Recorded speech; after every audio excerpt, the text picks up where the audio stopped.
de nuevo el Arsenal, fíjate el espacio, Martin Odegaard para Saka dentro del área, Saka, qué golazo, gol del Arsenal, Bukayo Saka, qué golazo del equipo de Arteta, cómo tocó de izquierda a derecha, Martin Odegaard tenía el pase fácil, pero dijo, ¿para qué darlo fácil si lo puedo dar por el medio? Apertura para Saka y el golazo con la derecha, llega el tercero para el Arsenal.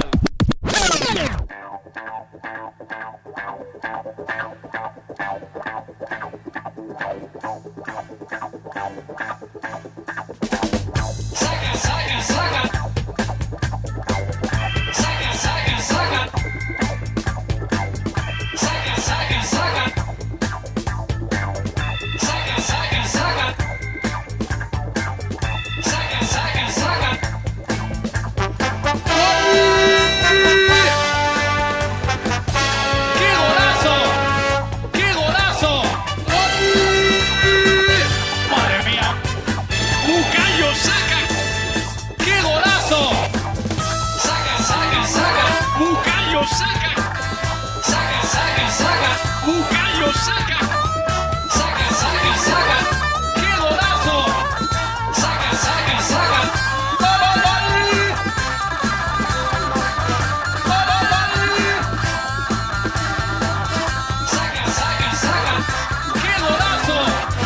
¡Qué golazo! Bukayo Saka. This is Arsecast Extra. Hello and welcome to another Arsecast Extra, as always, with James from Gunnerblog. James, a very goodly morning to you. Goodly morning, Andrew. They keep coming. They certainly do. Although, I like this 2024. Yeah? It's been a good year so far for football. I mean, is it too simplistic, too reductive to give all the credit for our recent form to Sprinkly Salt Meat Wanker? What's in the sauce that he put on the what's in the sauce? Yeah, there's something in the sauce, guys. We don't know what he's serving there. Maybe it is worth those ludicrous prices after all. If this is the effect that eating his food can have, they need to make him the new club chef. Imagine, Jesus. You know, or at least give him like a sort of restaurant and club level. Didn't Raymond Blanc have one of those? A fancy eatery within the Emirates Stadium? Yeah, along with Bob Nando's, he had one as well, didn't he? Yeah. Famous chicken Get chef. Sprinkly Salt Meat Wanker. Yeah.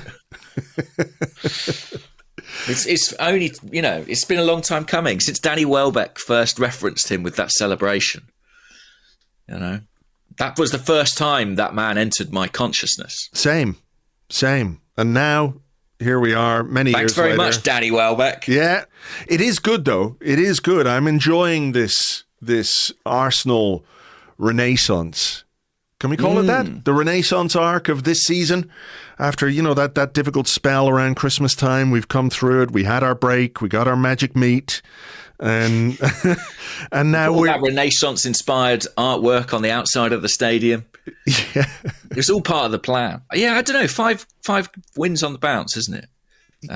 Yeah. I was reading. My colleague at the Athletic, Jordan Campbell, said 6 was the best we managed last season. So we're close to that in terms of form and consistency.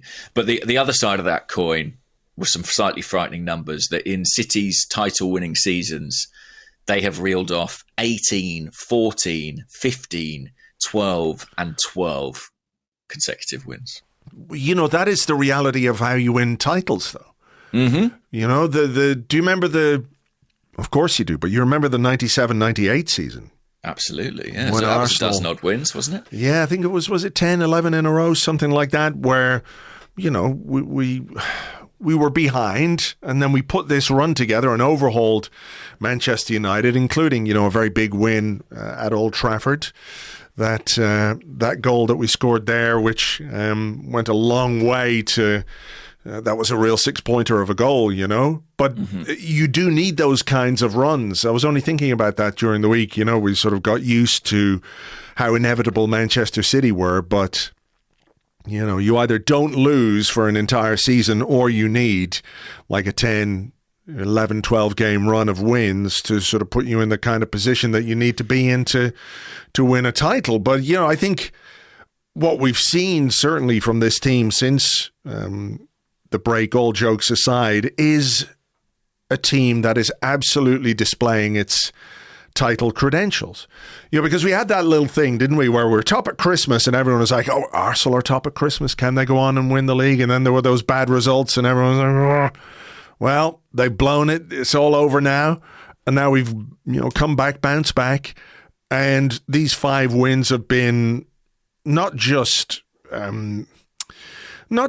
wins where you've got the points, and ultimately that is the main thing. But I think there's been something of a message to these performances and these results. You know, obviously you beat Liverpool and that's big because they're a title rival, but 5 past Palace, 5 past Burnley, 6 past West Ham. The kind of results that, like, if a Liverpool or Manchester City had achieved, people would be saying, whoa, this is the mark of champions. These are the kind of results that show they've got what it takes to go all the way, etc., etc., etc. And I think that's what Arsenal have done. And people might want to say, well, it's because the opposition are poor. You know, we've made them look poor because we have been very, very, very good. And I think it's, you know, to come back from the doubts that were sown by those performances, you know, the West Ham game, the Fulham game, in such emphatic style, I think is huge credit to the players and the manager. Yeah, and look, we have played some poor teams in this run, but we've also played Liverpool and beat Liverpool. So, yeah, you know, I don't think it's accurate to kind of write this recent run off in that way. Plus 19 we've put on the goal difference in those 5 games, which is quite extraordinary. Completely transformed our goal difference position. Mm-hmm. And yeah, I mean, in the context of the title race, I mean, I had an eye on the Liverpool game at Brentford, you know, and I looked at that as a game. Brentford away could be tricky. They had a couple of injuries during the match. I was thinking, oh, you know, could Brentford get something there? Liverpool ran away with it in the end. Yeah, I think 4-1. Ivan Toney wasn't able to manifest anything positive from that game. But funny. But that was a quite impressive result, I thought. And, you know, arguably put a bit of pressure on Arsenal that afternoon. But, you know, we went and annihilated Burnley. And although this isn't the Burnley of old, this isn't Sean Dyche's Burnley, this isn't the Burnley to which I think a lot of Arsenal fans developed a degree of loathing. Mm-hmm. I think going there and hammering them is still thoroughly enjoyable. Yeah, absolutely. And I don't even have a great deal of you know, antipathy for Burnley or anything like that. It's just the enjoyment of winning a game 5-0. You know, much more like, of course, if you beat fucking Spurs or something like that, there's something extra special. But I just think the dominance that we showed from start to finish in this game was so impressive. And it was quite clear, I think, in the very early stages, what Burnley were going to try and do was impose themselves physically, right? Because they do try to press.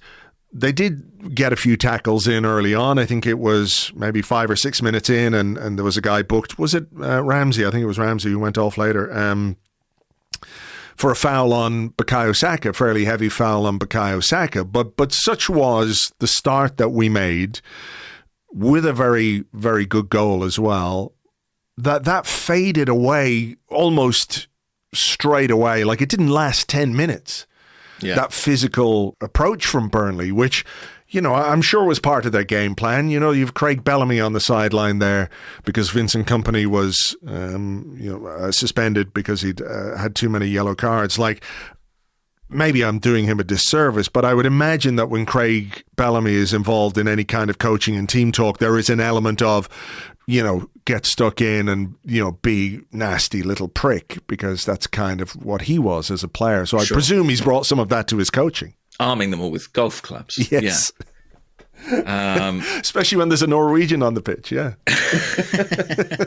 Yeah, maybe, and that you're right. You know, they were a bit physical early on, but it's rare in the Premier League that a game is at no point a contest. But I really felt like this about this one. And I am the most paranoid and neurotic of all Arsenal fans, I suspect. You know, every game going into it, I find a reason that we might struggle or it's something to be concerned about. But I was really confident about this particular game and this particular matchup. And yeah, I mean, obviously the early goal helps settle everything, but it was just total dominance, start to finish. Yeah, there were no changes to the starting 11, obviously. Which I don't think is a big surprise, given that Emile Smith-Rowe is the only player who was back from the collection of injured players that Mikel Arteta had hinted some of them might be available for the weekend. I wonder if, you know, the fact that it was Burnley, the fact that this team is in good form and playing well away from home, you allowed him to be perhaps a little more cautious with his squad selection, his team selection. You don't have to rush anyone back because, you know, as the starting 11 against West Ham showed, even if the bench was not particularly exciting, that starting 11 is more than capable of doing the job. Yeah, I guess so. I mean, also there's a very important game next week in midweek. I mean, there's 3 games this week, right? Obviously, you've got Porto midweek and then Newcastle at the weekend.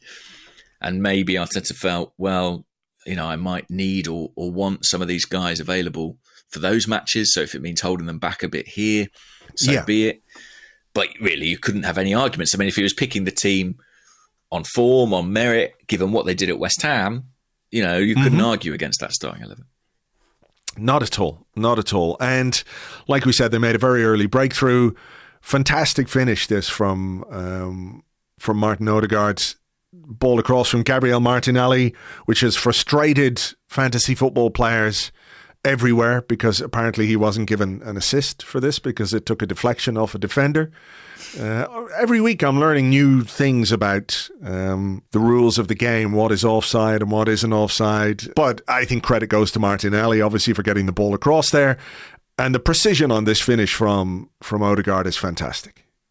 Yeah, I mean, Odegaard occasionally draws comparisons with Kevin De Bruyne, doesn't he? And I think what De Bruyne has really made his name for is a capacity to make extremely complex, technically difficult things look extraordinarily simple. And I think that's exactly what Odegaard does with this finish. You know, the control, the execution on the shot is superb. And he sort of barely seems to have to make any effort to do it. It makes it look so straightforward.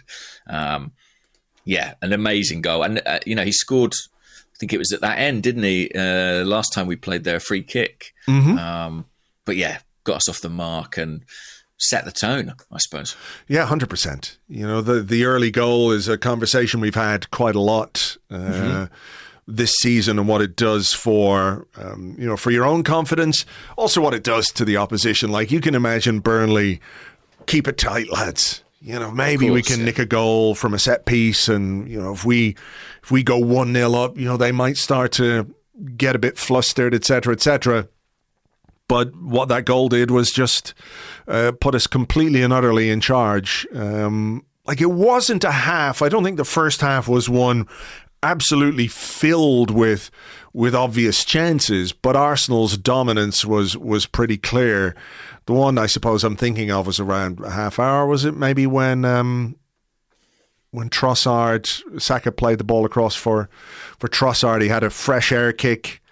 Was maybe the most obvious chance in that first half. Yeah, there was another one where Trossard was just offside, wasn't it? When Saka played him through and Trafford actually stopped him going round him, but he was just off there.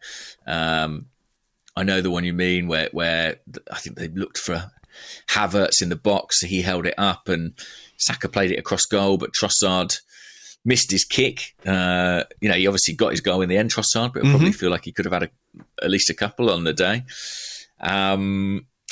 But, you know, he was obviously involved in us winning the penalty, which came just before half-time. I mean, that was an interesting thing about this game. I thought the timing of Arsenal's goals, you couldn't hope for better, really. You know, immediately from kick-off, scored 4 minutes in, about 5 minutes before half-time.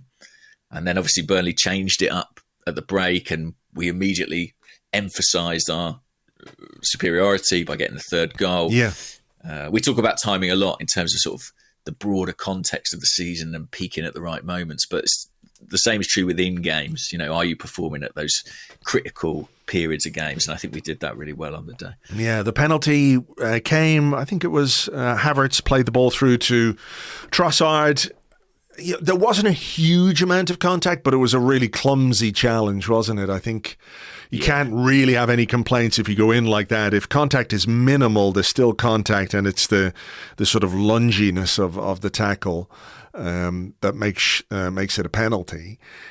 Martin Odegaard stepped up and held on to the ball, and it looked like he was going to take it. There has been a little bit of variation at times with penalty takers this season, but Bukayo Saka then took over, scored. Maybe not the most convincing penalty you will ever see. I think, it's one of those for a goalkeeper, you can't really view it as a mistake, but I think he will be a bit disappointed that he didn't get more to it. Yes, I agree with that. I think when he watches that back, the goalkeeper will feel he perhaps, could have kept that one out. There's a moment's hesitation, isn't there? And to Saka's credit, he sort of creates that with a little pause in his run-up. But if Trafford commits to his dive, I think he keeps that one out. Yeah. It wasn't the penalty that has ended my, anxiety about Saka and spot kicks, let's say. But credit to him, he tucked it away and scored. Yeah, it's another one. He's only ever missed one, James. So, I know. I've created this in my mind, but there you go. No, I do know what you mean. Did he miss one in pre-season? Is that partly why I'm thinking of it? Did he miss one in the States on the tour? A non-competitive one? I couldn't tell you, to be honest. Okay. Even though I saw the games, I'm just, I sort of put them out of your mind because they're, I don't have enough space left in my brain to think about the details of pre-season games. Sure. I think the space in my mind is predominantly filled with that Euro 2021, but he keeps scoring them, so fair play to him. He does. You mentioned Burnley making a change. Goodmanson came on for Amdouni. It's quite an interesting change, that, wasn't it? But I only mention him because of what was happening at corners, where he was instructed to look after Ben White. And there was a bit of sort of pushing and shoving and what have you. But there was a really funny one where the ref, I think, had already had a word with the two players. We had a corner, and Amdouni was just pulling Ben White all over the place. He was grabbing him and then threw himself to the ground, and the ref gave Burnley a free kick. It's kind of mad, but I suppose to their credit, if you want to say that, Burnley at least identified Ben White as an irritant, if you like, from corners who needed to be dealt with in some way, unlike some teams we faced previously who have just left him alone to wreak havoc, if you like. Yeah, they sought to deal with it, but still found it difficult. Obviously, I know we didn't score directly from a corner in this game. I think I'm right in saying that. I do lose track because we scored so many goals. But I have to say, I really enjoyed, maybe particularly because it was against Burnley, every time we got a set piece, you did feel that sense of threat and you felt their anxiety. And, Trafford was getting crowded by 2 or 3 players.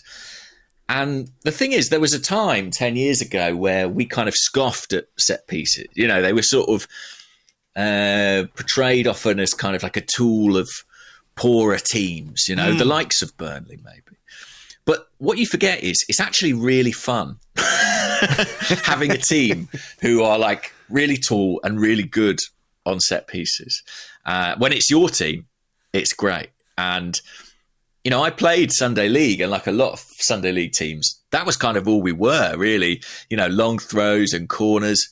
But you loved it. It was brilliant. And when it's your guys in there being the bullies, it's great. I mean, do you think to some extent that changes the perception of Arsenal? Like, we're obviously a very technical team, and we've seen technical Arsenal teams before, but what Mikel Arteta has done is married technicality with physicality in a way that maybe we haven't seen quite as much. And the idea that was prevalent when other teams, I hate to invoke the name of Stoke on this podcast, but, they were a team who maximized their size and set piece ability time and time and time again. Rory Delap would just fucking fling the ball in, and they had gigantic guys in there, and we were, it's kind of painful to admit it, but we were a bit meek, a bit bullied, a bit shoved around too easily, right? And nobody likes that. You can say, okay, my team isn't the biggest team in the world, but you can still be physical. You can still stand up for yourself. But I think a perception grew about Arsenal, which I don't think was always entirely fair. But I do think when it comes to certain set-piece situations, when you have a goalkeeper who's, not the most dominant, and we didn't have a dominant goalkeeper back then, we were bullied a bit. And now it is completely and utterly the other way around. And I much prefer this. Definitely. And I think it informs how teams prepare, what they emphasise, what they focus on. If you have a clear vulnerability, people are going to look to exploit it. And this set-piece ability is, it's at both ends of the pitch, right? We're talking about the attacking threat, but, David Reiss has been excellent, come off his line and collecting stuff. All those players we spoke about, Gabriel, Saliba, they help us out defensively. Of course, that's their primary job. So, I think I just sort of really noticed it during this game that every time we got a corner, I was kind of metaphorically or sometimes literally kind of on my feet thinking, here we go. Yeah, we might get something here. Let's do this even. Let's do this even. Rather than here we go. So, look, 2-0 at halftime. Burnley's team talk had to be about, again, keep it tight. Don't give anything away. Try and nick one, and then maybe we can, put a bit of pressure on them and get another goal.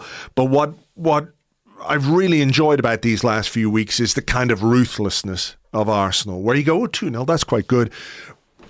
But rather than it's 2-0 in the 70th minute or 75th minute, and then they get a goal and you spend fucking 15, 20 minutes panicking and nervous and on the edge of your seat as you hang on for a 2-1 win, or as we saw against Fulham, don't hang on to take all 3 points, that there has been this desire and ability and efficiency which makes games impossible, more or less, for the opposition to get back into.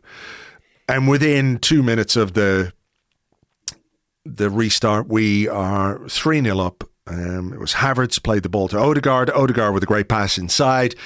Bukayo Saka, I mean, you could literally see the defender thinking, I can't let him in on his left foot. I can't let him cut back on his left foot.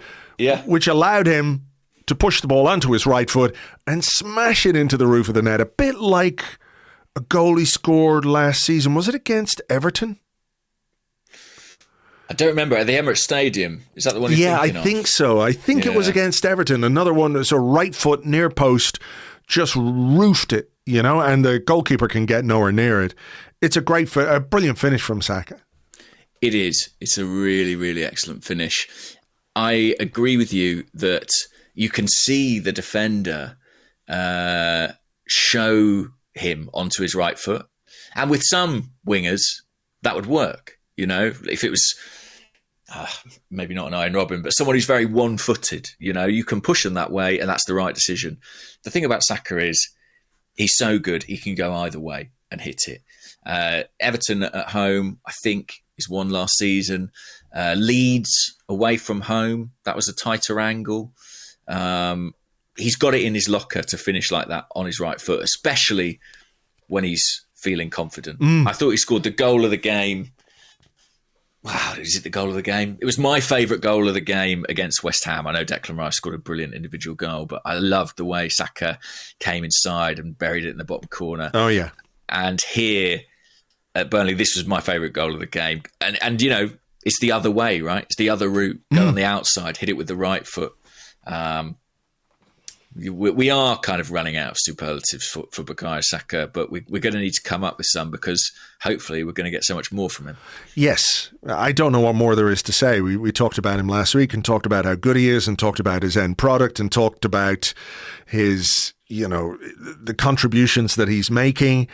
Maybe we'll talk in a minute about, the fact that he wasn't on the pitch long enough maybe to get his hat-trick, which is in some ways, a good thing. But you could understand why he might want to stay on and get that hat-trick. I think Mikel Arteta is just challenging him now. You've got to get your hat-trick inside an hour. Otherwise you're out of here. Well, I think, listen, how many times over the past year, 2 years, have we spoken about the need to protect him, to give him rest? Yeah. And the thing is, Arsenal are now in a position where we're controlling games sufficiently to enable us to really do that, with it being no risk. You mentioned that. Can we go there, though? I mean, let's just talk about that briefly, because I don't know we have to get into it too much. But obviously, one of the great things about scoring lots of goals is that it's good for your goal difference. And our goal difference is much better than Manchester City's right at this moment in time, which is incredible. And the last few weeks have been fantastic for that. But the other side of it is that, with players like Saka, with players like maybe Martinelli, like Declan Reiss, sometimes you're asking them to give 100% for 100 minutes, maybe more, to win a game of football. And while they are professional athletes, and there is a benefit to be able to taking these guys off. You're not pushing them for 90 minutes, 60 minutes, job done, off you come, 65 minutes, whatever it is, have a little rest. And the timing of this could not be better, because we're going back into the Champions League, and it allows you to have fresher legs, less fatigue, and hopefully that works for your midweek games and for your weekend games. So it is, a really important thing. If it's 2-0 against Burnley, maybe you don't make those changes. But if it's 3-0, it's 4-0, it's really easy to make them, even if, you can identify a gap or a gulf between the first team players and some of the subs that come on. You're not putting yourself in any danger or any risk. Yeah, that's it. There's a difference between asking some of those subs to win you a game and asking them to basically help you coast at 3 or 4 goals to the good, Yeah, exactly. And I think in this period of the season that we're literally on the precipice of right now, being able to rest players and give them those few minutes to recover, I think it's going to be especially important, because, the Champions League restarts for us this week. And I think we all have aspirations of it continuing for another couple of rounds at least. So, yeah, it's going to be critically important. So there then transpired a series of events in which Leandro Trossard looked like he was wearing wellies. Yes. The chances he had, I mean, the one where Martinelli intercepted it and then got into the box. I think he got tackled, but won it back and played a really great pass while sitting on his arse. That should have been a goal. And you're looking at it going, how has he missed these chances? I know. Well, I've spoken many times about the quality of his finishing. I think generally he's very good off both feet, but it wasn't necessarily his day in front of goal. And you could see the frustration writ across his face, to be honest. I mean, I know we're speaking about bringing players off, but I strongly had the sense that guy did not want to get off that pitch without a goal. Yeah. Especially with some of the chances that had come and gone. And I think he probably knows that, what's he doing at the moment? He's playing up top. He's combining brilliantly with Havertz and helping Saka and Martinelli and Odegaard get into the game. But actually what's kind of separating him from Jesus, I think at this point in time, is the goals. When he plays, he scores. And I think he probably feels a personal pressure to keep that going, because I'd say, his place in the starting 11 is maybe more vulnerable than certain others. He's not a nailed on starter in the way that a Saka or a Martinelli or an Odegaard is. So I think there's probably he's putting pressure on himself to keep this run going and keep putting the ball in the back of the net. So yeah, I was pleased for him when he eventually got one in. And it was just pressure, relentless pressure from Arsenal as well. I think, the ball was in the box. Havertz was there, came back off a defender. Havertz got out of the way very quickly and nicely.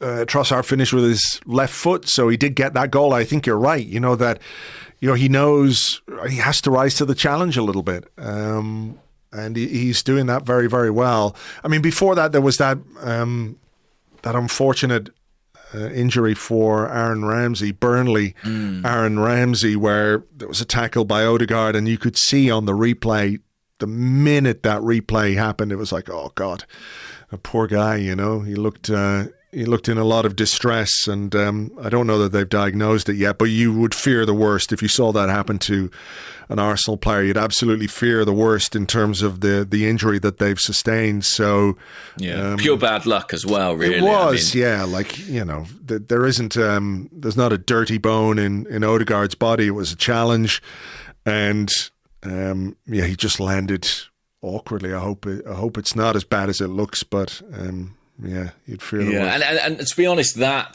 I think it was interesting because that effectively sort of completely killed the game. It's sort of like 3-0 Saka, well, that's it, the result's over. And then I think any remaining life or enthusiasm in the crowd was obviously sapped from them by that injury. But what I quite liked is that Arsenal didn't allow that to deter them too much. They kept pressing on, they kept the intensity up, and they got themselves another couple of goals. Yeah, that's it. I mean, those stoppages can take the life completely out of a game, and maybe they did to Burnley, and I think the game was already won from an Arsenal perspective, but when you see somebody suffer a serious injury, it can be really difficult to raise yourself again. The Trossard goal came in the 66th minute.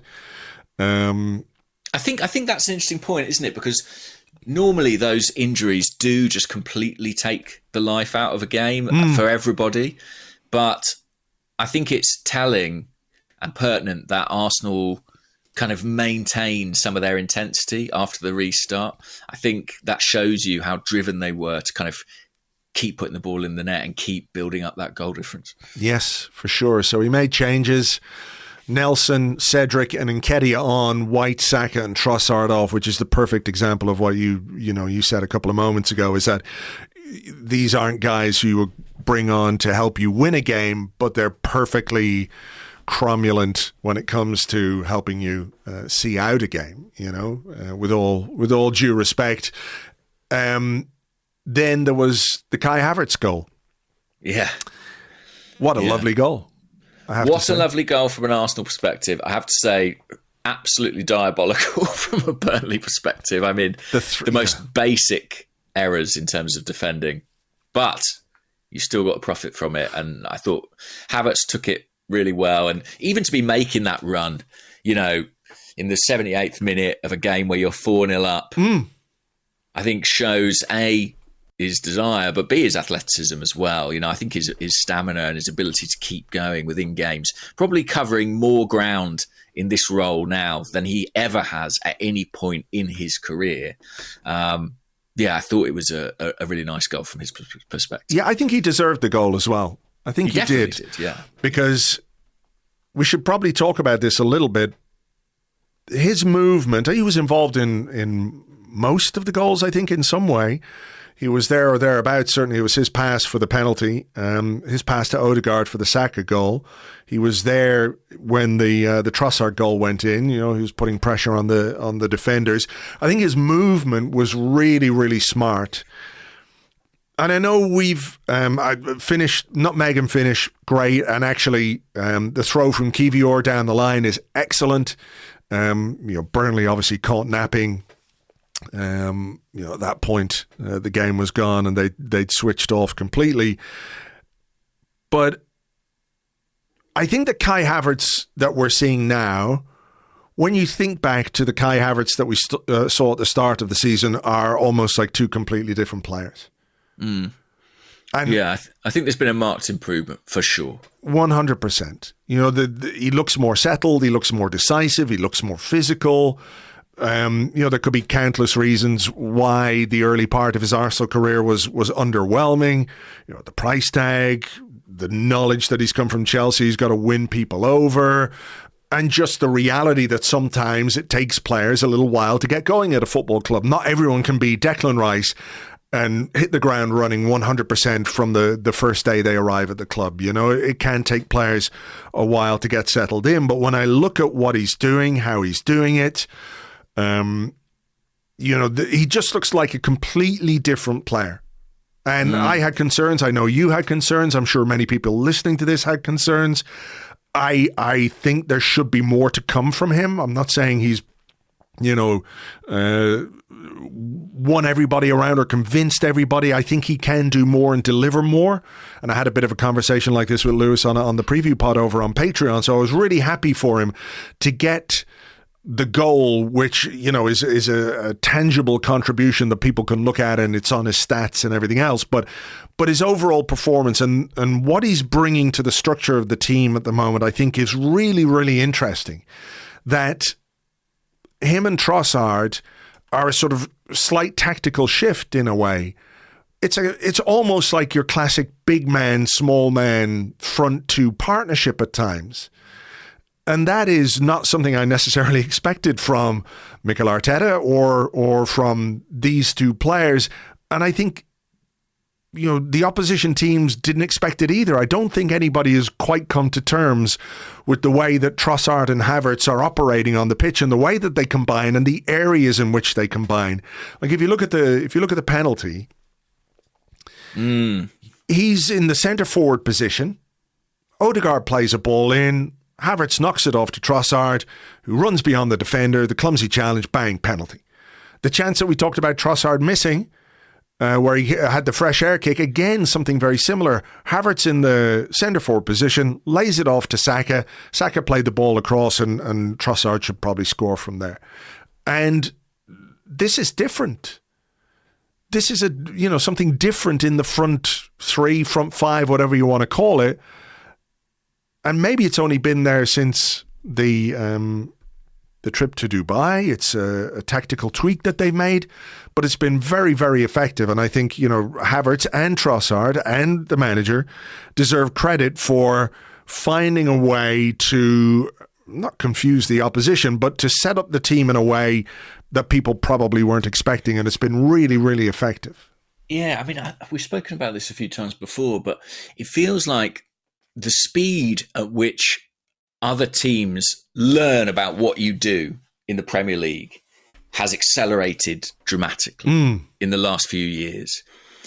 You know, it felt like, I don't know, a decade ago that, you know, you could have a playing style, and if a team had played a team last week who played differently, you could catch them out the week after. And it feels like now the rate of evolution is so much quicker with all the analysis that goes on, with all the data that's available. It feels like teams get wise to what you do in the Premier League very, very quickly these days. And so even within a single season, there is a constant need to evolve. And some of those evolutions happen by design, and others, there's an element of chance involved. You know, you set your team up a certain way because players are absent or unavailable. And it does feel like Arsenal have, you know, by accident or by design, a little bit of both, most likely, found a formula right now that is very, very difficult for the opposition to get to grips with. And they've not yet got to grips with. And it's kind of propelled us through some of these recent performances, and who knows how much longer we'll get out of it, because it's not just Trossard and Havertz. I agree with you. It's almost that kind of classic front two, and it's classic for a reason, because it worked for a very long time. You know, a guy who can be a target and someone who can move off him. But there's also implications in the midfield. You know, Odegaard operating I think, a little bit deeper and, helping us build up a bit more rather than being on the edge of the box, combining with Saka all the time. Ben White stepping into midfield more, being a kind of more central player, and Kiwior operating almost as a kind of conventional left back. I mean, on Trossard's goal, he was the guy making the overlapping run, and swinging, getting the cross in from close to the byline. So these are all sort of little tweaks that have happened in this current Arsenal team. And the formula is working right now. And other teams have not yet caught up with it. So I don't know how much longer we'll get out of it, but right now it's working an absolute treat. Yeah, it really is. And I wanted to ask you, because I know you've had some concerns about Kiwior. Yeah. But he's looked a lot more settled in the last couple of weeks. We're not asking him to do the Zinchenko role. And I don't think Ben White is necessarily doing the right-sided Zinchenko either. I know he is drifting inside a little bit more, but I don't think it's quite as pronounced as that. Mm-hmm. But defensively, he looks more assured. On the ball, he looks more assured. We're not taking him out of his comfort zone. Like there was a really interesting quote from Arteta, maybe after what game did he really struggle in? The Fulham game, was it? Yeah, I think so. And I think, Came off at half time. Yeah, and look, everybody struggled in the Fulham game. Nobody played well that day, individually or collectively. So I think it's fair to point that out. But it might have been after that game where Arteta said something about, my job is to get the best out of the players, to put them where they're comfortable, not to ask them to do things that they can't do. And that has sparked a bit of a change in how he's used Kiwior, because Zinchenko has not been available as much. Tomiyasu still not available after the Asian Cup. So, yeah, I'm not saying he's thrived on the simplicity of what he has to do, but certainly uncomplicating his role has allowed him to look a lot more embedded within this team. Definitely. I think it suits him a lot better. I know on paper, he was a guy who had played in midfield and potentially could have that kind of 360 awareness that you need to do the sort of Zinchenko role. But on the pitch, it never quite looked like it. And maybe it was just too much responsibility for a player that I think we should remember is still really young, and especially for a defender, and relatively inexperienced. I know he's played in Poland. I know he's played in Serie A, but he didn't spend a great deal of time in Italy. And he's not someone who came through an academy at a big European club in a major league. He's someone who's experienced quite a dramatic rise in his career. And I think the Premier League, we all talk about the strength of the Premier League. I don't think he'll have played at a level quite like that, with that sort of intensity before. And so I think maybe the degree of responsibility that a role as complex and nuanced as Zinchenko's put on him was maybe too great. I think when you're bringing someone into a team, a new club, a new country, make things comfortable for them, make things easier for them. And to his credit as well, it's not like he's playing in his favourite position. It's not like he's playing left centre-back. He's still a bit out of his comfort zone. He's playing as a left-back. That's not what he is. But, yeah, I think obviously he's looked a lot more settled, and I'm pleased for him because I think I can imagine that prior to Christmas, he'd sort of struggled to feel really part of the group and part of the team. And I think this little run will have done wonders for him in that respect. Can we talk about Mikel Arteta's other big tactical shift, which is essentially to make the goalkeeper redundant? Right? Yeah. I'm slightly half kid here, but there is, a nugget of truth in there, and that David Raya has not had a great deal to do in these 5 games. Not really. I think what's the stats? Is it 2 shots on target? Who had it? Yeah, there was some mad stat I saw yesterday. Harvey Downs. Which is that Harvey had it. I'll look it up here. One I saw was that United allowed more XG on their goal in the single game against Luton maybe even a single half than Arsenal have over the last 5 games. Right. Yeah, this one is from Harvey Downs of Opta, at Harvey Downs 92, who says Arsenal have faced just 2 shots on target across their last 3 Premier League games. Luis Diaz for Liverpool, Mohamed Kudus for West Ham, and none versus Burnley. It's the fewest we faced across a 3-game span in the competition since November-December 2003. So, the focus, of course, is on what we're doing in the final third and the goals we're scoring. And, we all understand how important those are. Particularly off the back of a run where it didn't look like we could buy a goal. But Arteta always talks about being efficient in both boxes. Mm-hmm. And we are being super efficient defensively at this moment in time. And you have to, I think, draw some kind of parallel between how good we've been defensively and how good we are offensively. There is a platform for these offensive players to express themselves and maybe take a few chances, and for the team to play a bit higher up the pitch, knowing that defensively we are just so solid right now. Yeah. I mean, very early on in this season, I remember saying that I felt Arteta's sort of primary goal with the team this year was the elimination of jeopardy. And I think that has borne out. He basically has kind of found ways to so dramatically reduce the opposition's chance of scoring that we're always going to have a pretty good chance of winning a game if we can find a way to put the ball in the net. We had that little run where we didn't, and obviously things went against us. But we have been exemplary in that regard. And I think we've actually been pretty consistently good with it. I know there were some individual errors, but as a team, as a unit, as a defensive unit, I think we've been the best in the league this season. And I think there's 2 interesting things to note about it. One is that I think you're right in some respect. The goalkeeper position becomes fairly redundant when it comes to making saves.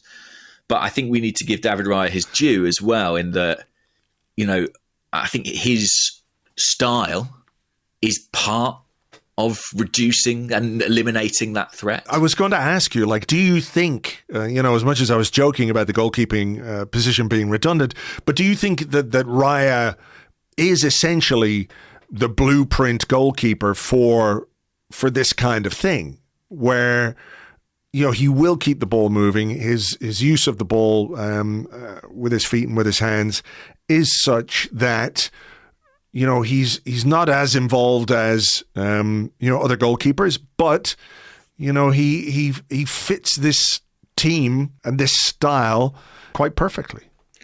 Yeah, I mean, look, he doesn't give the ball away with his feet. He very rarely fails to get it when he comes for crosses either. And so between those 2 things alone, you are significantly reducing your opposition's opportunity of scoring. It's still probably true that if you said, right, there's a shot from 25 yards that's flying towards the top corner, you've got to pick a goalkeeper to fling themselves at it and make a save for your life. I'd probably pick Aaron Ramsdale. But if you're asking me to pick the goalkeeper who's going to contribute to the team in a way that means you're likely to keep a clean sheet, you can't argue against David Raya right now and what he's doing. No. So he's performing at a very high level. And I think it does mean he's making less saves, but he has a part in the fact that there are less saves to make. The other thing I think that's really interesting about the sort of defensive side is the degree of variety we might soon have in that part of the pitch. This back 4, White, Saliba, Gabriel, Kiwior, certainly reminiscent of the kind of Man City trend of 4 centre-halves. We've seen Ake and Gvardiol playing at left-back in not dissimilar ways to what Kiwior's doing right now. But when you think Tomiyasu to come back, Timber hopefully to come back, Zinchenko, the flexibility and variety that we could have, yes, maybe even Thomas Partey in that defensive unit, it would be quite something. I mean, there's sort of an element of if it ain't broke, don't fix it in my mind right now. But I know exactly what you mean, and I think there's been such a lot of talk about injured players and like how does Gabriel Jesus get back in the team? He gets back in the team because of the variety that you mentioned, because of the ability to do something a little bit different. And that's true if we have Zinchenko fit, if we have Tomiyasu fit, if we get Timber back. Who else is injured? There's got to be more than... Well, Vieira. Vieira, yeah, so there's the scope and the need for the full extent of this squad to be used between now and May. If we're going to keep going on two fronts, like I don't think... every week is going to be as simple as the last few weeks have been, and there are going to be games that are a struggle that will require our bench in order to either win them or see them out. And the sooner we get all of these guys back, the better, as far as I'm concerned. I'm not too invested in who plays every week, as a sort of a talking point, more than let's have those guys because we're going to need that depth. Yeah, and I said I felt that Arteta's priority was to eliminate jeopardy. If I had to come up with what was number 2 on that list, it would have been be less predictable. And I think these options are what enable us to do that. We spoke about the necessary rate of evolution, sometimes game by game in this Premier League, being able to do something different, to surprise, to innovate. And those options are what enable us to potentially do that moving forward if we can get some of these guys back and available in the squad. All right. Well, look, anything else to touch on in part 1 beyond the obvious sad Saturday evening that the people of Cockermouth would have had? I know. Choked up they would have been. But, no, not really. I mean, I suppose we should talk about the context of the title race. Man City dropped points, you'd have to say, at home to Chelsea. I fully expected them to annihilate Chelsea, and had Erling Haaland remembered his shooting boots, they might well have done. But turns out even he's capable of an off day in front of goal. So I think any time City drop points, it's just going to give you that little bit of hope, isn't it? Yeah, for sure. And like you said, Liverpool going out and winning in the early game, it does put a bit of pressure on you. It doesn't change, what you need to do, but you know that the team in front of you has extended the lead to 5 points. It's always going to be there in the back of your mind. I think the way that Arsenal dealt with that, and then in turn maybe just put a bit of pressure on Manchester City, because 21 goals in 5 games, conceding twice, like that's got to be in the back of their head as well. Sure. Like, they're obviously the favourites for the title, I would say, because they've been there, done that and all that. But, you start putting a few little doubts in people's minds when you play as well as we have over the last few weeks. People start to take you more seriously, and it's going to be absolutely fascinating to see, how that transpires in the weeks ahead. Absolutely. All right. Okay, well, let's take a little break here. We'll come back with your questions and more in part 2 right after this.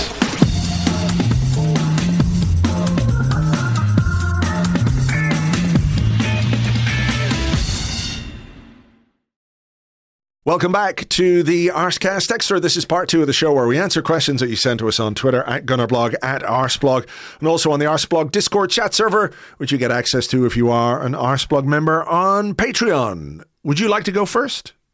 Yeah, I'll go first. Okay. If that's all right. This is from Scott the Bot on Discord. And Scott says, is it a coincidence that in our recent high-scoring games, Gabriel Jesus has been absent? Yeah. You're going to go with yeah?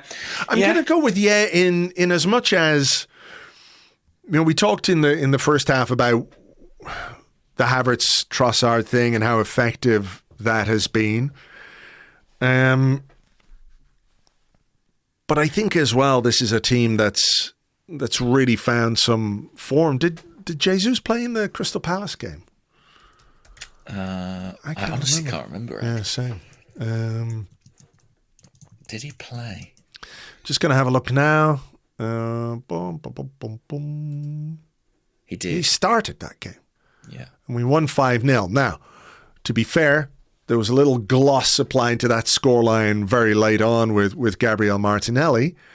But Jesus went off in the 81st minute. It was 3-0 to Arsenal at that point. Did he play against Forest? He did. Played against Forest. Scored against Forest, by the way. Opened the scoring against Nottingham Forest. Wasn't there for the Liverpool game and hasn't played since then. But yeah, I think it probably is a coincidence, although the players that have been brought in have stepped up and really made the most of their chances.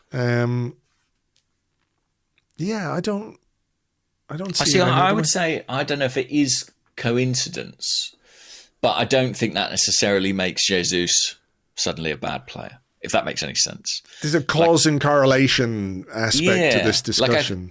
I think his absence has enabled Arsenal to kind of find a formula that is really clicking right now.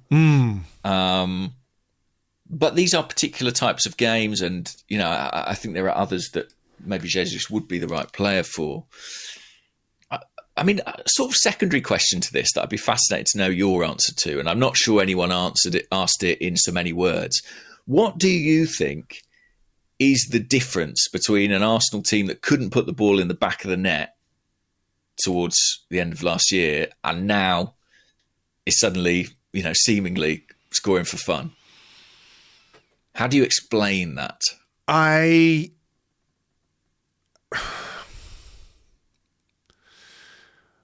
do think the break helped. Right? I think it was a chance to reset. It was almost like turning over a new leaf in a way. Wipe the slate clean, go again, put that behind you. They've obviously implemented some new things tactically, which we've already talked about. But I also think that little run where we couldn't score and the results weren't good is sort of anomalous to our season. I think we had a blip in form, a really bad blip. And I think it was over analyzed because of the timing of it and because there wasn't anything else going on. It was exacerbated by the fact we had a load of time to pour over it, if you like, because we had the game against West Ham, the game against Fulham, and then there was a week of a gap and everyone was talking about how we can't score. And then we had that game against Liverpool where we couldn't score. We had chances, of course, to score against Liverpool, lost it late on. Not saying that was an unfair result, but I don't think it was necessarily reflective of how Arsenal were playing. Same against West Ham to an extent. I think Fulham was the only really off day where nobody played well collectively. We were awful. Against West Ham, I think another day we score the goals that we need. But then there was the break. There was 2 weeks of everyone talking about how we can't score goals. There was nothing else going on, and that was really the only topic of discussion. And look, this is a team that scored 4 against Luton, albeit, they let 3 in. They scored 6 against Lens, 5 against Sheffield United, 4 against Bournemouth, 4 against PSV. So there have been games where we have clicked from an attacking perspective. I just think we had a bad little period in form, and since we've come back, we've corrected a few things, put a few things right, and I think what we're seeing from Arsenal now is more reflective in general of what we've seen from Arsenal this season than that little short period where there was just hyper focus on us not being able to score. Yeah, interesting. Do you have another theory? No, I think there are lots of little adjustments that have helped. I think starting games with the right level of intensity, that might be to do with physical or mental freshness, forcing those early goals, I think is absolutely crucial. Sharpening set pieces, which again can help unlock games. I feel like around Christmas time, we were talking about, look at our XG, and yet the ball's not ended up in the net. Then you go to Burnley, put up like 2.5 in terms of XG and score 5. So I think some of it is just kind of the vagaries of variance. But if you're looking for sort of rational or more tangible, maybe, explanations, I do think that finishing is streaky. Yeah. And I really, really firmly believe that, the last big chance you had for most players affects the next one. And, a player who's just scored is likelier to score their next chance, for my money. And, the greatest example I can ever show you of that is Eddie Nketiah earlier in the season. Was it against Sheffield United? He scored 2 goals in the game. When the ball comes to him 30 yards out, he turns on it and bangs it in the top corner. Yeah. I don't know if he'll ever do that again in his career. Do you know what I mean? Yeah. I've certainly never seen it before. But that's what having 2 goals already in a game can do for your confidence in those situations. I would say Bukayo Saka quite possibly doesn't score that goal he did against Burnley if he hasn't scored the one he does against West Ham. There is just something about having scored that gives you a freedom and a instinctiveness in those moments that I think is sort of impossible to generate without form. So I think the key was breaking the duck. Once we broke that duck, we were on our way. And I think we might look back and say, we talk about those Gabriel Martinelli goals, putting the gloss on that Crystal Palace win. And I think that's true. But I wonder how important they might have been for our confidence and our belief to be a team, to go from a team that won 3-0 and it was comfortable to a team that really hammered someone 5-0 in our first game back. I wonder what sort of boost and belief that might have given to the group. Yeah. And we didn't really talk about him, but I actually, even though he didn't score, I thought Martinelli was fantastic against Burnley. I thought he was just so effective, and tracking back, and the work rate was superb. So those goals, provide confidence. It was interesting to hear him talk during the week about how at the start of the season he'd been carrying a bit of an injury. And that's slightly affected his form, so he's looking to kick on from here. So, yeah, you're right. It's sort of like a rolling stone gathering lots of moss once you get going. We did have questions about goal scoring from the Discord. Fahim_786 says, "Goodly morning. Has all the outside talk of Arsenal needing a striker to win trophies given the players a kick up the backside in the last few weeks? It feels to me like they're proving the doubters wrong." And Wise Marklar says, "To what extent do you think the media narrative surrounding Arsenal needing a striker has impacted the attitude towards goal scoring and effectiveness in front of goal lately? It feels like we're playing with a bone to pick." Well, that's an interesting perspective. I like this from Adam Arthurs, who said, 31 shots and only 1 goal. Do Man City need to sign a killer if they are to compete with free-scoring Arsenal? Yeah. It is interesting, how the narrative can shape things. Look, I think it has become a bit of a trope, the centre-forward thing. And it's a little bit lazy. And I'm surprised it's been allowed to... I'm surprised it's been as sort of popular a take as it has, given that we are sort of, I think, about 2.5 years removed from Man City literally winning the league without playing a centre forward. But isn't it just a natural consequence of, when you don't score a few goals, everyone says, well, the solution to scoring goals is X, and it can only be X, and it does make sense in its way. Like, if you can't score goals, what you need? A brilliant striker who can score lots of goals. Well, yeah. why did nobody think of that? But it is in its way a little bit simplistic. It's reductive. And listen, I've been on that bandwagon myself at times this season. But that's it. Like, it's not that anyone would turn it down, but you have to be realistic as to what the solution is midway through a season when there is no realistic chance of bringing in that player. If that that unicorn player that everybody wants, you have to look at it differently. And I think Mikel Arteta has looked at it differently. Yeah, I mean, if you're a team that's conceding a load of goals and your solution was, I know, I'll buy a goalkeeper, you'd say, well, hang on a minute.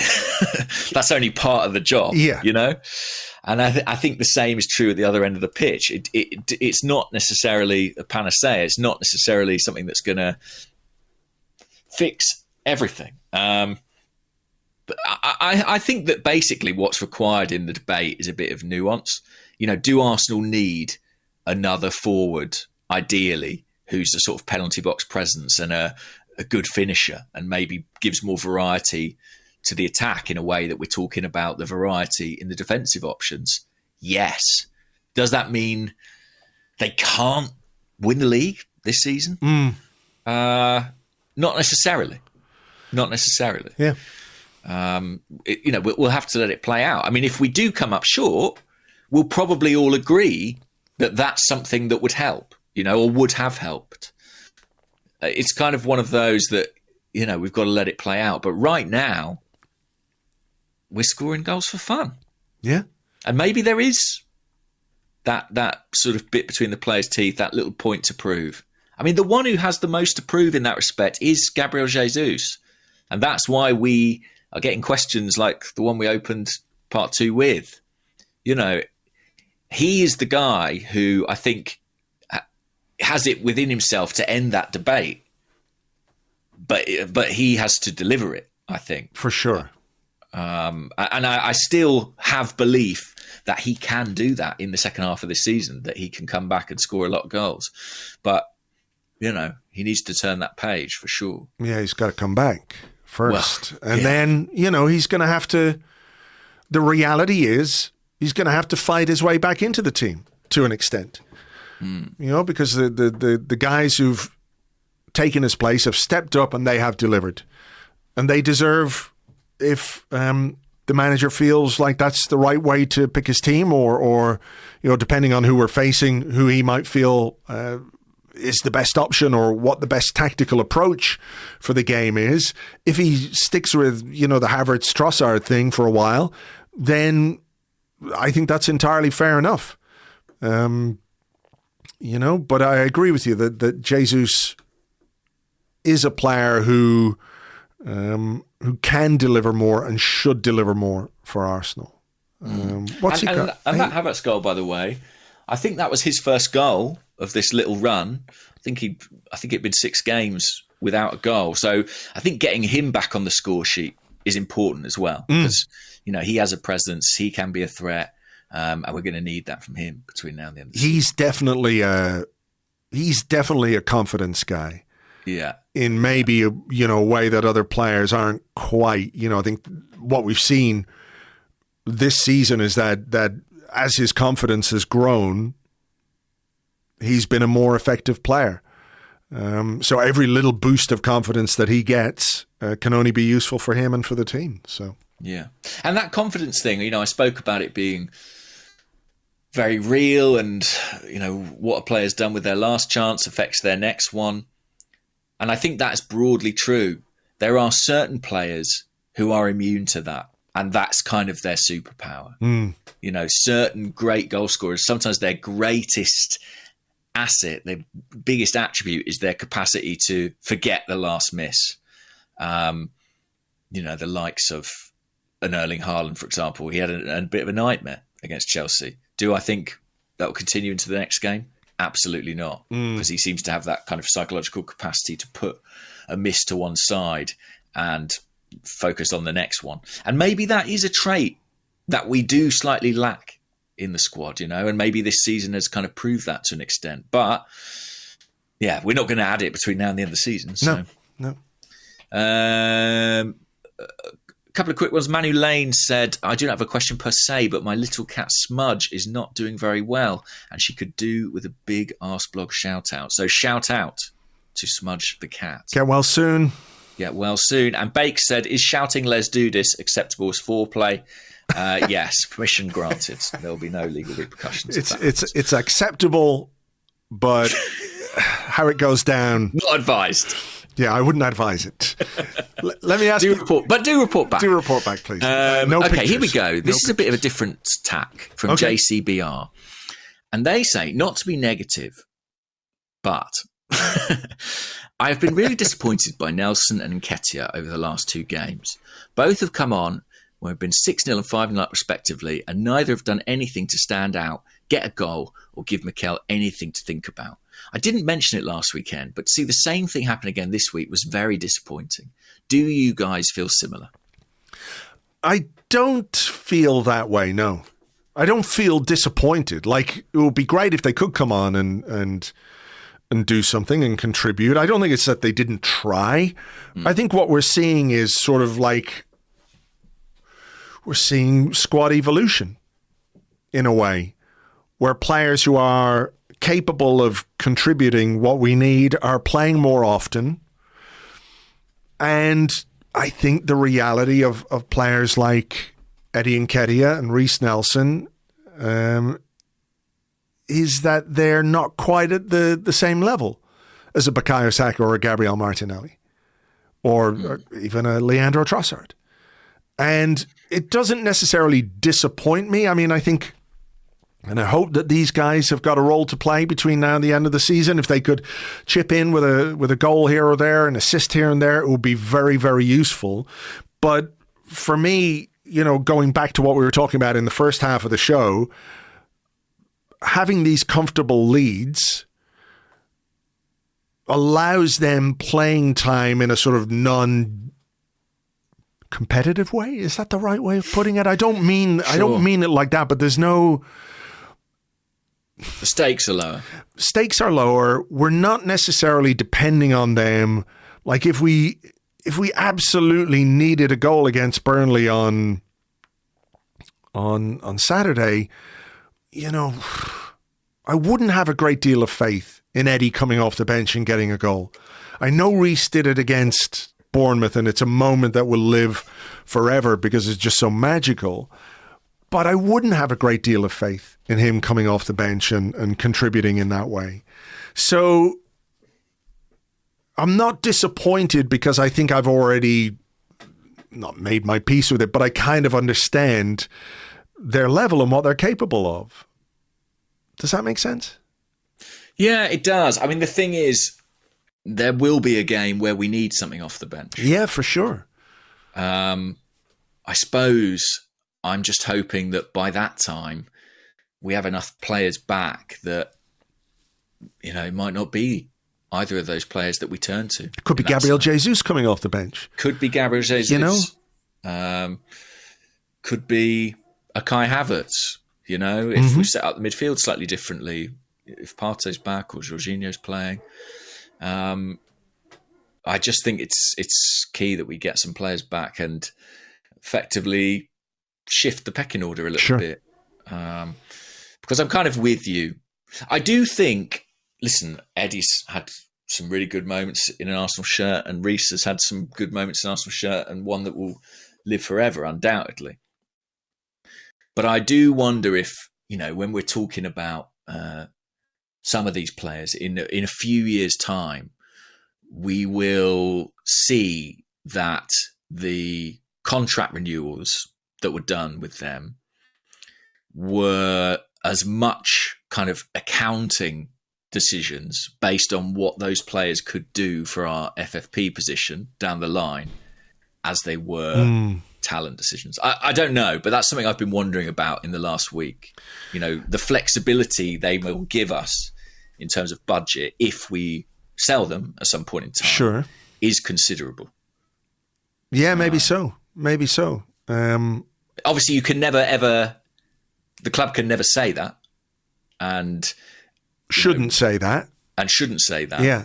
But if Edu is doing his job properly and thinking about squad building in a kind of holistic way, then that has to be a factor. Well, we'll see. The next transfer window, I think the Nketiah thing is very interesting because of how involved he was at the start of the season when Gabriel Jesus wasn't in the team. It was Eddie Nketiah starting, and now, Eddie's on the bench. And if you go and look at his minutes, they're dwindling and dwindling throughout the season. I think, that comes to a natural conclusion for him and for the club. And, he will want to play and go somewhere and play. Same with Reiss Nelson. It's just a question of what the club can bring in and who's out there willing to put up the money for them. And, if they can raise, 20, 30 million, maybe more between them, then it could be very useful for Arsenal in the transfer window come the summer. But I think what we're seeing from a footballing perspective is that, if we've talked about this team evolving beyond players like Kieran Tierney, I think we're seeing it evolve beyond players like Nelson and Nketiah, who were never obvious first team picks anyway, the way Tierney was. But I think we're in that sort of ballpark a little bit too. Let me ask you this one from Queen Gooner at So Far. And she says, I know Gooners who think Martin Odegaard is overrated. Martin Odegaard. And they say he only plays well against poor teams. I show them the stats that this is not the case, but they're still not having it. I think he's outstanding and don't understand their view. Do you understand them? That's interesting. Yeah, I mean, I had one here from Martinelli the Elephant, which said, do you think Odegaard gets the props he deserves from the wider media? And why doesn't he? Listen, I really, really love Martin Odegaard as a player. I think he's excellent. And actually, I think he does get quite a lot of appreciation in the wider media. Whenever I'm watching an Arsenal game, I'll always hear the commentator sort of wax lyrical about Odegaard's ability. As for the point about Arsenal fans saying he only does it, against the smaller teams, I'd have to look at the numbers, to be honest with you. I'll take Queen Gooner's word for it, that she's done that already. Inevitably, you're going to affect some of those big games less, right? It's just more difficult. This isn't, not every game is Burnley or West Ham. But yeah, I mean, I think he's so important and so good. I think there are very, very, very few players in the world who have his kind of technical ability and tactical intelligence. What about you? I mean, I think if you can't see how good a player Martin Odegaard is, I don't know what you're watching. Genuinely, I don't know what you're watching. I think he's been brilliant since the break. I know if you're measuring by pure numbers, I think he's got 3 assists and a goal in these 5 games. But he could have had many more assists, He definitely could have. He's created. Like, no player has played more passes into the penalty box, not including set pieces, this season than Martin Odegaard. No player in the Premier League, not just at Arsenal. I think his numbers don't look as good as they should because we have fluffed our lines in front of goal a bit too often. Yeah. I think he's a fantastic player. He played the full 90, 100 minutes, whatever it was, because there was that stoppage for the injury. And he's still running and he's still chasing and he's still sprinting and he sets the tone for this team, set the tone with a goal. But if you look at your captain and you look at how hard he works, Yeah, he covered more ground than any other player on the pitch, I believe. Yes. About 12 kilometres or something. And I would say that's not for the first time this season as well. No. Like the work he does off the ball as well in terms of regaining it, pressing. Yeah. Yeah, I mean, it's difficult to find fault with him. I think more decisive moments, in big games could still be to come. Again, we forget. I know he's so experienced because he started so young, but he's still a guy who's kind of entering his prime period. But yeah, I think a lot of what he does is exemplary. And in terms of his kind of wider perception, when is he going to be lauded like a De Bruyne? I think the answer is the same as it is for everybody at Arsenal when they win. You know, it's so interesting. We've not, obviously, this week, the celebration police have been nice and quiet. I suppose because Arsenal have kind of, you know, made their point by just carrying on winning. But I was watching The Overlap. You know, the Gary Neville podcast with Jamie Carragher and Roy Keane, Ian Wright, Jill Scott, and they were talking about Pep, and I think Gary Neville said one of the great things about Pep is, you know, they beat Burnley the other week, and he was celebrating it like it was his first league win. And I was like, yeah. So that's, in him, that's cause for praise. But in Arteta, it's cause for concern. And the only difference, and it's a big difference, is that one manager has won the big prizes and the other hasn't. And when you do that, your foibles, your idiosyncrasies become lauded as your strengths, and that's literally the difference. And it's the difference for the manager, and it's difference for some of these players as well. Okay, what was I going to ask you? I don't know. I've got one here which is from Aidan Kabuddy. Okay, and he says, "Goodly morning to you all, but does Gunnerblog still believe we will win something this year, as he said at the beginning of the season?" Basically, a lot of people have been asking this. They have, I had that. I pulled that one out, actually. Yeah, I don't want to seem like I'm dodging it. Do you know what I mean? Do I still... They were asking it after the defeat to West Ham and Fulham and all sorts, you know, as well. Do I still believe it? The things that gave me cause to say it are all still there.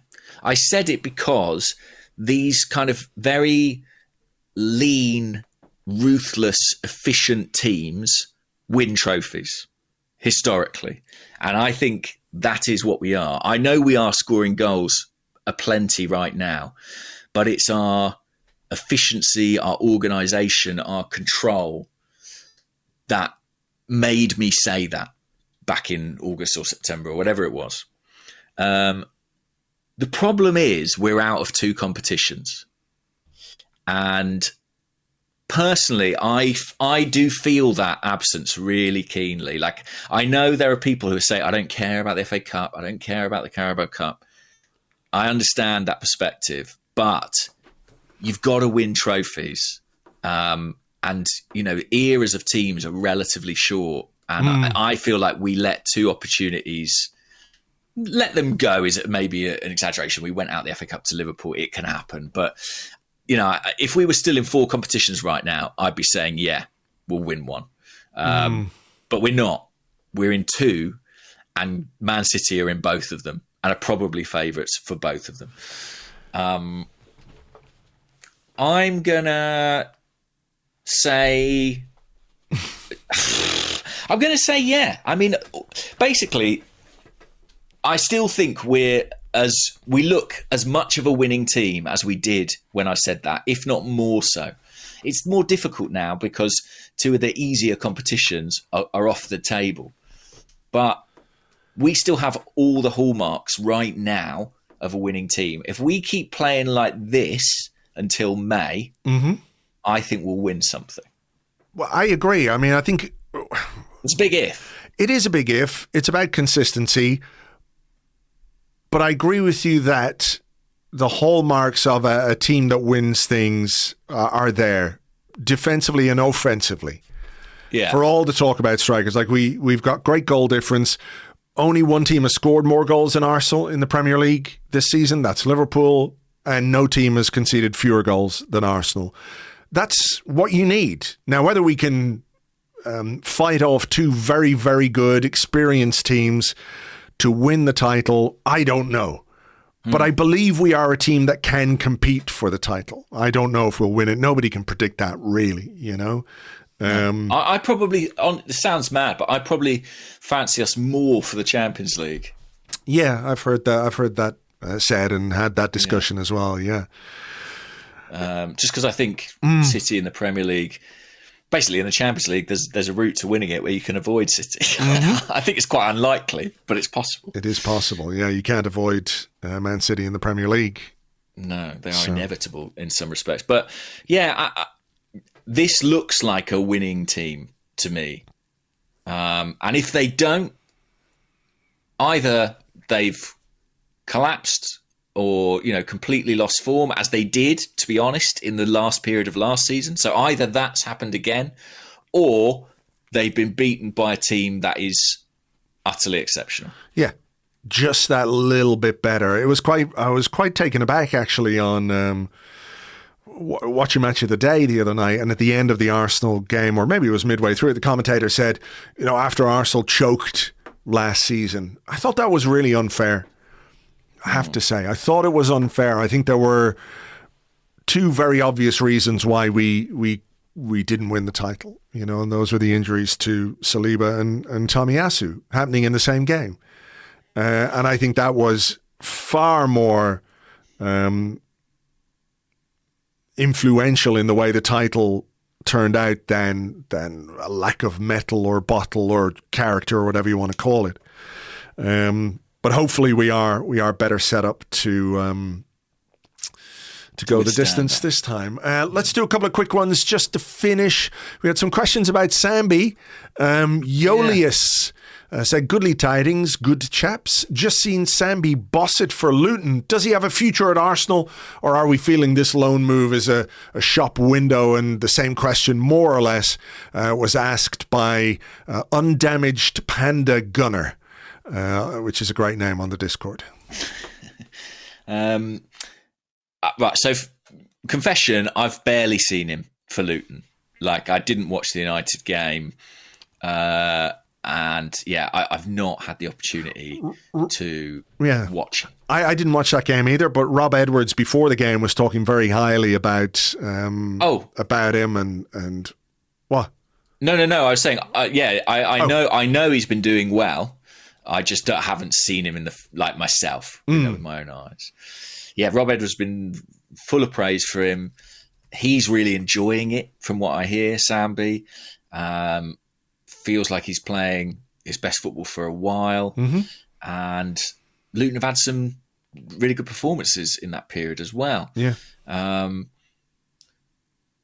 So I don't. To be honest, I don't think it has many consequences for Arsenal, other than that it may mean a better fee for him when he goes. I still think that he'll be sold, to be honest with you. I agree with that, but if he's playing well for Luton, good. It's good to see him do well, and if it means Arsenal get some more money in for him in the summer, I think that's probably the best outcome for all concerned. But yeah, after some injury problems, it's good to see him doing well. Rob Edwards said, I love him. He's amazing. So he's basically to Rob Edwards what Kai Havertz is to Mikel Arteta, a player that he just absolutely loves. Yeah. What about this? I enjoyed this. Master Johnbury says, are you suddenly finding the Bundesliga more enjoyable than ever before this year? I will admit that I'm watching just as much Bundesliga now as I ever did. Yeah, sure. Well, listen, I'd be delighted for Granite if they could get over the line, especially given what happened last season, where it looked like he might sign off at Arsenal with a title. Yeah, it'd be great this year. Imagine if Xhaka could win it in Germany and Arsenal could win it in England. Arsenal could win it in England. Yeah, exactly. Shake off the, I don't know, what do you call it, the sort of one-team dominance that exists or has existed in the Premier League for longer than it should have, to be honest. And crucially, stop Harry Kane winning something. And, of course, if he does get the Golden Boot, the trophy is a giant cannon. You saw that, I'm sure. Yeah, I did see that. Amazing. Wouldn't that be amazing? Harry Kane goes to Germany and the only trophy that he wins while playing for Bayern Munich is a giant cannon. I mean, yeah. You couldn't write it. You couldn't write it. What about this? Ben White's eyebrows. He says, have we all been pronouncing Mikel Arteta's surname wrong? And has Gary Lineker finally revealed the truth that we've all been missing? This is Gary Lineker on Match of the Day on Saturday night after Arsenal's 5-0 win over Burnley. And after the game, I spoke to the Arsenal manager, Mikel Arteta. Arteta. Interesting. We're missing a trick the whole time. Yeah. Well, you know, he spent time in Spain, Lineker. Who are we to question his judgment? Well, you've got to pronounce every Spanish name that way then, forever. Right. You know, you've got to commit to the whole bit. Can't pick and choose your pronunciations. Yeah. You can't have an Arteta and a Bellerin. You've got to have a Bellerin and an Arteta. Anyway. By the way, we shouldn't let the pod go by without congratulating the Arsenal women on not just their win at the weekend, but their record attendance. Yes, well. Amazing. I was watching that game on Sunday. Saturday it was. Yeah, they played Saturday lunchtime. Yeah, Saturday, yeah. So I was watching that. What was the other game on Saturday lunchtime? Liverpool. That's right. So I was flicking around a bit and then turned off the Liverpool game to watch the Arsenal women. Yeah, brilliant, wasn't it? 60-odd thousand sellout crowd. Yeah. 3-1 win. A little bit of a switch off at the end there for the United goal. Which can happen, I guess. Made for a good start to the weekend. Yeah, for sure. And hopefully they can close the gap on Chelsea and get back to winning ways, because it's been a difficult few weeks for the team and for Jonas Eidevall. So yeah, okay. Yeah, good to see. All right. Well, look, we will leave it there. Join us a bit later on this afternoon over on Patreon for a look back at all the weekend's Premier League action in an episode of The 30. You can join myself and Phil for that. We'll talk to you a bit later in the week. Of course, there is Champions League action. We'll preview that for you on Patreon as well. And we'll probably have a podcast on Thursday, sort of post-match podcast for you on Thursday as well. So lots going on. In the meantime, take it easy, folks, and we will catch you on the next one. Bye-bye.